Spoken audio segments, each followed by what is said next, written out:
तो मैंने बहुत टाइम से कोई भी वीडियो अपलोड नहीं करी है और मैं इसका पूरा ब्लेम अपने एग्जाम्स को देना चाहूंगा जो कि मुझे बिल्कुल नहीं पसंद। बट फिर भी एग्जाम्स को साइड रख के आज की वीडियो पे बात करते हैं जो कि है वेनम वॉर इशू नंबर 3। और जिसने भी पहले के फर्स्ट और सेकंड इशू को नहीं देखा है तो प्लीज पहले जाके उसे देख ले, वरना ये वीडियो आपको समझ नहीं आने वाली। तो एग्जाम्स को लात मारते हुए हम अपनी वीडियो को स्टार्ट करते हैं। सो लास्ट इशू में स्पाइडरमैन और बैडलैम के फाइट के बीच में ही अपना डायलन ब्रॉक कूद पड़ता है जिसने फ्लेक्सो और स्लीपर को अपनी बॉडी पे टेक ओवर कर लिया था, जिसके बाद वो बनता है द प्रिंस इन ब्लैक और अपना जो कार्नेज है वो भी एक अलग ही फॉर्म में आ चुका है। सो इशू नंबर 3 की स्टार्टिंग में हमें मेरिडियस और कार्नेज दिखाए जाते हैं, जहाँ पर कार्नेज मेरिडियस को एडी ब्रॉक समझ लेता है, बट एडी ब्रॉक उसे समझाता है कि मैं मेरिडियस हूँ, एडी ब्रॉक का एक फ्यूचर इविल वर्जन, और मुझे इस वक्त पे वेनम की जरूरत है। और उसी के साथ साथ मेरे पास पूरी एक ज़ॉम्बियोट्स की आर्मी है जो कि अब धीरे धीरे करके इस पूरे शहर में एक बीमारी की तरह फैल रही है। वो जिस किसी को भी बाइट करेंगे वो एक ज़ॉम्बियोट में कन्वर्ट हो जाएगा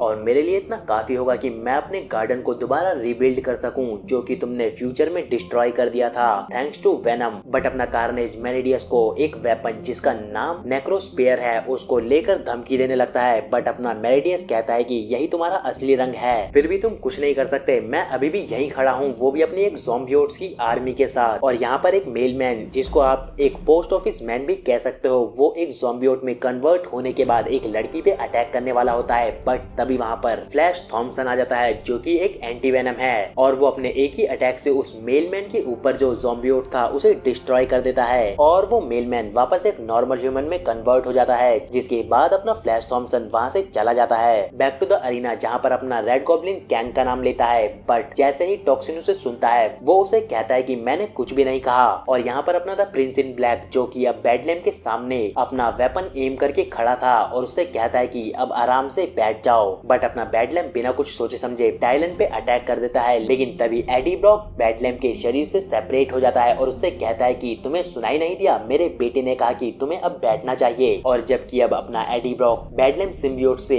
अलग है तो वो अपने बेटे से कहता है कि क्या हम आपस में नॉर्मली बात कर सकते हैं ताकि हम इस चीज को खत्म कर सकें। बट तभी फ्लेक्सो को डॉक्टर डूम की आवाज आने लगती है, जहाँ पर पास्ट में फ्लेक्सो को डॉक्टर डूम ने कहा था कि तुम्हें एडी ब्रॉक को मारना होगा। और अपना फ्लेक्सो बिना कुछ सोचे समझे एडी ब्रॉक पे अटैक कर देता है जो कि इतना पावरफुल अटैक होता है कि एडी ब्रॉक के चिथड़े उड़ जाते हैं और अब अपना एडी ब्रॉक जमीन पे पड़ा हुआ है और इवन वो अपने आप को हील तक नहीं कर सकता। जहाँ डायलन ब्रॉक को रियलाइज होता है कि पास्ट में जब फ्लेक्सो पहली बार इस कॉमिक में रिप्रेजेंट हुआ था तब डॉक्टर डूम ने उसे एक काम दिया था कि जैसे ही एडी ब्रॉक बिना सिम्बियोट के होगा तो तुम्हें उसे मार देना है उसी के बेटे के हाथों। बट तभी अपना स्लीपर फ्लेक्सो को रोकने की कोशिश करता है, लेकिन अपना फ्लेक्सो उसे अपने शरीर से निकाल कर जमीन पे पटक देता है। बट तभी टॉक्सिन फ्लेक्सो पे अटैक करने के लिए आगे आता है, बट अपना फ्लेक्सो उसे भी अपने वेपन से हार्म पहुंचाकर दूर फेंक देता है और अपना स्पाइडरमैन फ्लेक्सो को रोकने की कोशिश करता है। बट तभी बैडलैम वहाँ पर आकर उसे पकड़ लेता है और उससे फाइट करना स्टार्ट कर देता है। और यहाँ अपना रेड गॉब्लिन अभी भी कैंग का नाम रिपीट कर रहा था, तभी वहाँ पर कैंग की एक इमेज प्रेजेंट होती है और वो उससे कहती है कि मैं हिस्ट्री हूँ और मैं कैंग द कॉन्करर हूँ। और कैंग उनसे कहता है कि अगर तुम ये सुन रहे हो तो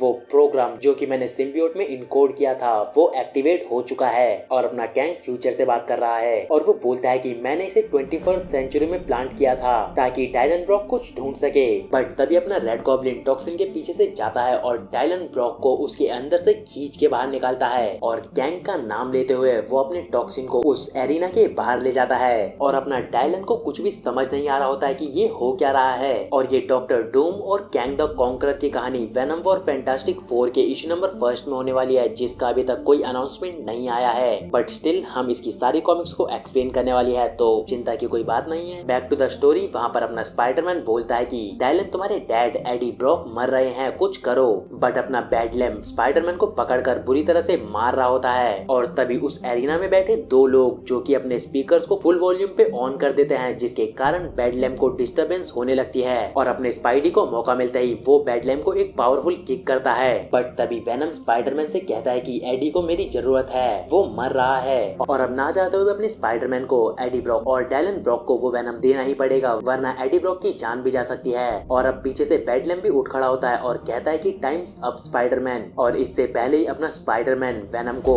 डायलन ब्रॉक और एडी ब्रॉक को सौंप देता है, जिसके कुछ ही देर बाद वेनम का सिम्बियोट एडी ब्रॉक और डायलन ब्रॉक के साथ मर्ज होने के बाद ही दो न्यू ऐसे सुपर हीरोज को रिप्रेजेंट करता है जो कि पास्ट में भी दिखाए गए हैं, जो कि है पहला दी कोडेक्स और अपना वेनम। और कोडेक्स के बारे में आप पास्ट के कॉमिक्स से जानते ही होंगे, अगर नहीं जानते तो मैं एक और वीडियो बनाने वाला हूँ जिसमें वेनम का पास्ट पूरी तरह से एक्सप्लेन्ड होगा। और वेल आज के लिए इतना ही। अब हम मिलेंगे किसी और नई वीडियो या फिर कॉमिक्स के साथ, तब तक के लिए अपना ख्याल रखना। और दी फ्लैश का इशू नंबर 800 मैं उसे जल्द ही एक्सप्लेन करने वाला हूँ।